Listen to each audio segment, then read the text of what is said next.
Hello दोस्तों, Navodaya point में आपका स्वागत है। इस वीडियो में हम नवोदय इंट्रेंस एग्जामिनेशन के बारे में और उसके सिलेबस के बारे में डिस्कस करेंगे। नवोदय विद्यालय का एडमिशन जो होता है वो 6 क्लास से स्टार्ट हो जाता है। मतलब कोई बच्चा अगर 5th क्लास में है तो वो इसके फॉर्म को अप्लाई कर सकता है और इसका फॉर्म जो है वो जुलाई या फिर अगस्त तक आ जाता है और इसका एग्ज़ाम जो होता है या फरवरी में हो जाता है या फिर अप्रैल तक, फरवरी या अप्रैल इन्हीं दोनों के मंथ में इसका एग्ज़ाम जो है वो कंप्लीट हो जाता है और जुलाई तक जो है एडमिशन वगैरह हो जाते हैं और क्लासेस स्टार्ट हो जाती हैं। तो हम इसका जो एंट्रेंस एग्ज़ाम है उसके एग्ज़ाम पैटर्न और सिलेबस के बारे में इसमें डिस्कस करेंगे।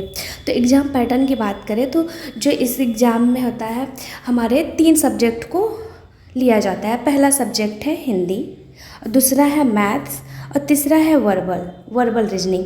ठीक है, अब बात करते हैं हम हिंदी की। तो हिंदी में जो है वो हमारे 20 क्वेश्चन आते हैं, मैथ के भी 20 क्वेश्चन आते हैं और वर्बल रीजनिंग के 40 क्वेश्चन आते हैं। ओवरऑल 80 क्वेश्चन आते हैं। और ड्यूरेशन ऑफ एग्ज़ाम की बात करें तो जो टाइम होता है वो हमारा 120 मिनट यानी कि 2 घंटे का टाइम आपको दिया जाता है। जो क्वेश्चन होते हैं वो MCQ बेस्ड होते हैं। आपको क्वेश्चन पढ़ना रहता है, 4 ऑप्शन दिए रहते हैं, उस पर टिक लगाना रहता है। पेपर जो होता है वो ऑफलाइन होता है और हमारा सीट दी जाती है। क्वेश्चन नंबर के अकॉर्डिंग जो भी आंसर सही होता है ABCD उस गोले को आपको फिल करना रहता है।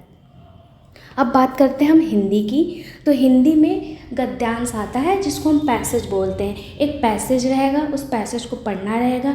उस पैसेज पे भी आप 4 या 5 क्वेश्चन जो होते हैं वो MCQ के फॉर्म में आते हैं। आपको वो पैसेज से ही उस आंसर को ढूंढना रहता है और आप ऑप्शन को टिक करना रहता है। रीजनिंग की बात करें तो रीजनिंग के 40 क्वेश्चन आते हैं और रीजनिंग जो होता है वो वर्बल रीजनिंग होता है। वर्बल रीजनिंग में क्या होता है कि फिगर भी यहाँ पर रहता है, फिगर बना रहता है। 3 फिगर दिए रहेंगे और उसके रिलेटेड जो चौथा फिगर क्या होगा ये आपको उसको देख के सॉल्व करके ढूंढना रहता है। अब वर्बल रीजनिंग में भी किस किस टाइप के रीजनिंग आते हैं इसकी जब हम प्रैक्टिस सेट कराएंगे, प्रैक्टिस करेंगे तो ये ईजिली आपको समझ में आ जाएगा। अब मैथ जो होता है, मैथ के 20 ही क्वेश्चन आते हैं लेकिन मैथ का सिलेबस जो है थोड़ा ब्रॉड होता है। मैथ में number and numeric system, number system से रिलेटेड क्वेश्चन जो है वो मैथ में पुटअप किए जाते हैं। जो मैथ है नंबर सिस्टम, जैसे प्राइम नंबर क्या होता है, भाज्य संख्या, अभाज्य संख्या, सम विषम संख्या, फेस वैल्यू जिसको हम स्थानीय मान बोलते हैं, फेस वैल्यू, प्लेस वैल्यू, इससे रिलेटेड क्वेश्चन। और वर्ड को जो है वो नंबर में लिखना, नंबर को वर्ड में लिखना, ये सारे नंबर सिस्टम में ही, न्यूमेरिक सिस्टम में आ जाते हैं। और HCF और LCM जिसको हम हिंदी में लसप और मसप बोलते हैं। तो इसमें क्या होता है, जो 2 या 3 नंबर दिए रहेंगे उसका LCM और HCF निकालना रहता है, सॉल्व करना रहता है और लिखना रहता है। सिंप्लीफिकेशन में आपको पूरा एक क्वेश्चन दिया रहेगा जिसमें बोर्ड मास नियम का यूज करते हुए, जिसको हम भागु जोग बोलते हैं, भाग गुणा जोड़ घटाव इन सब का यूज करते हुए उसको पूरी तरीके से सॉल्व करके जो एंड में जो आंसर आता है उसको करना रहता है। और जो है decimal and its fundamental operation, decimal कैसे लिखा जाता है, डेसिमल में कैसे कन्वर्ट करते हैं, उसके जो फंडामेंटल ऑपरेशन होते हैं उससे रिलेटेड क्वेश्चन आते हैं। Conversion of fraction to decimal and vice versa, यानी कि भिन्न को दशमलव में बदलना और दशमलव को भिन्न में कैसा बदला जाता है, इससे रिलेटेड भी क्वेश्चन आते हैं। Functional number and 4 fundamental operation, fractional number यानी कि भिन्न वाले नंबर और उस जो भिन्न वाले सवाल आते हैं उस पर डिफरेंट फंक्शन करके, जैसे 4 फंक्शनल ऑपरेशन में आपके जोड़ घटाव गुणा भाग, addition, subtraction, multiplication and division, इन्हीं का यूज करते हुए जो क्वेश्चन है वो पुटअप किए जाते हैं। अब बात करते हैं application of numbers, length, time, money, capacity etcetera. अब हम नंबर का यूज कहाँ करते हैं उससे रिलेटेड क्वेश्चन आते हैं। लेंथ में हम यूज करते हैं जैसे कि सेंटीमीटर, मीटर, डेकामीटर, हेक्टोमीटर, इन सब का कन्वर्जन से रिलेटेड क्वेश्चन आता है। और मनी में पैसे को रुपए में कन्वर्ट करना, रुपए को पैसे में कन्वर्ट करना, इससे रिलेटेड क्वेश्चन। और कैपेसिटी से रिलेटेड भी क्वेश्चन आते हैं।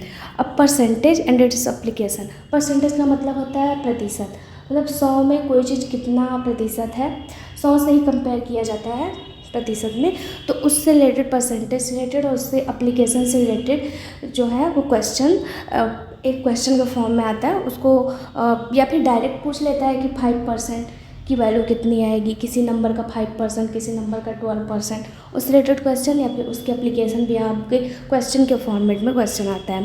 प्रॉफिट एंड लॉस, लाभ और हानि, लाभ और हानि, इससे रिलेटेड भी क्वेश्चन आते हैं। Distance, time and speed, distance, time और स्पीड की बात करें, इसको हम बोलते हैं काम, जिसको बोलते हैं दूरी, समय और चाल, और इन सब का क्या रिलेशन होता है, इन सब के फॉर्मूले बेसिस क्वेश्चन जो है वो पूछे जाते हैं।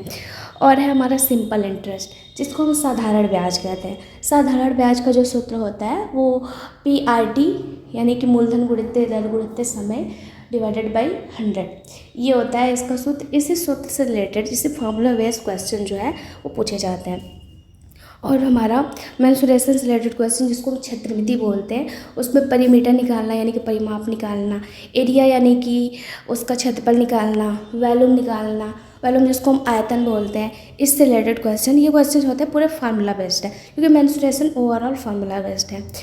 और जो है हमारा factor and multiple including their property, factor निकालना, कोई नंबर दे देगा बड़ा सा नंबर, जैसे कि 50 है तो 50 के क्या क्या फैक्टर हैं, उसको छोटे छोटे भागों में तोड़ना, उसके फैक्टर क्या क्या है, उसके मल्टीपल क्या क्या है, उससे रिलेटेड और उसकी प्रॉपर्टी से रिलेटेड क्वेश्चन भी आते हैं।